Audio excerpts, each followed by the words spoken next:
My friends won't believe me. My family thinks I'm crazy, and if I keep trying to convince them, they're probably just gonna lock me up.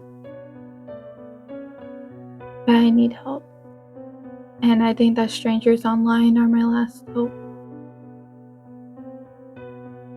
So I'm begging.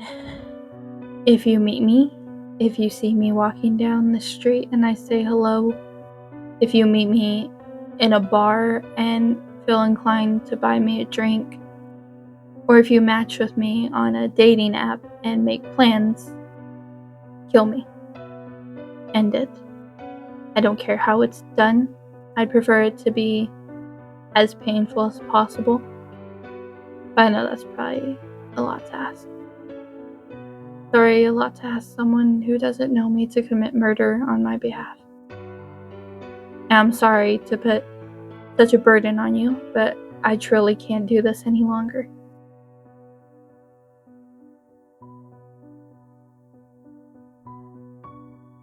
Let me provide you with some context. I might have gotten ahead of myself, but I came on too strong. Don't leave yet, please. At least ask me to explain to you what's been going on. Maybe, hopefully, once you hear this, you'll be on my side. Maybe you'll believe me. Hell, maybe you've experienced this too. I know I can't be the only one who has experienced this.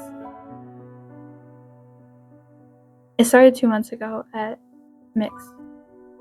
Mix is a small bar that my friends and I used to go to every Friday night. They had a karaoke night, and everyone got free nachos with the purchase of a drink. It was a routine we had been sticking to for almost a year now. Ever since Melly moved into the apartment complex down the street and found the place. Anyway, it was a Friday night, probably around 10 p.m. Because I remember that Jonas had just arrived and he got off his shift at the hospital at 9 on those days. Melly and I had just performed a tipsy version of Fleetwood Mac's Brennan, and we were giggling and stumbling back to our booth when he intercepted our path.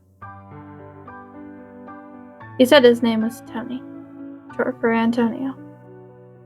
He said he was new in the city and had just moved here from Idaho, or I don't really remember.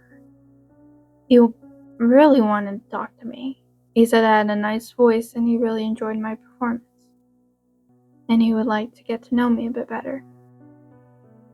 I agreed, because he was my type. Dark hair, green eyes, stubble on his jawline. He smelled like Tide laundry detergent and something else that reminded me of my childhood. It felt familiar to me. And so I followed him to my booth near my friends, and we talked for the entire night. Our first date was dinner and a movie, a classic first date. We watched Her Eyes, which he loved, but I said it wasn't my style. We went to this expensive French restaurant, a small place that was almost an hour away, and we had wine and ate our dinner while a woman sat in the corner of the room and sang La Vie en Rose. It was romantic. He was romantic. It was a great date. The first bad sign didn't feel like a bad sign when it happened. You know what they say about hindsight. It started with him going by his full name instead of Tony. He said he had always gone by Tony because he preferred it. He thought Antonio was a mouthful. That Tony made him sound fun, easygoing guy, while Antonio made him sound like the opposite. And then that day, he changed his mind. "You've never gone by Ella or Stell?" he asked me one evening as we were walking through a small street fair that the city put on every year. No, just Stella. I've always been completely Stella. I replied as I took a sip of my soda. Really? You've never gone by a nickname? Not even as a child? I shook my head no again. I remember this conversation vividly now. I'd forgotten about it soon after it happened because it seemed irrelevant at the time. As soon as I realized what was going on, it popped back into my mind, like someone had dug into my subconscious and pulled it out, projecting it onto a big screen right in front of my face. After that, he decided he wanted to be Antonio. He wanted to be completely Antonio. After that step was done, the rest came quicker and quicker, like an avalanche headed downhill until it spiraled out of control. He changed his hair, dyed it a lighter brown like mine. His eyes, which I swear to all the gods were green when I met him, were now dark brown, like mine. He got slimmer, losing his broad shoulders almost overnight. His face got rounder, softer, and less angular. He shrank 3 inches. Then he took my jokes, stole my bits, and started saying things that only I would say. Even my friends would comment on it, albeit in an innocent way. Oh my god, that's such a Stella thing to say. Oh, that's so cute. You guys are becoming like the same person. Ugh, I love when couples start to adapt each other's mannerisms. Except we weren't doing it. He was stealing all my jokes.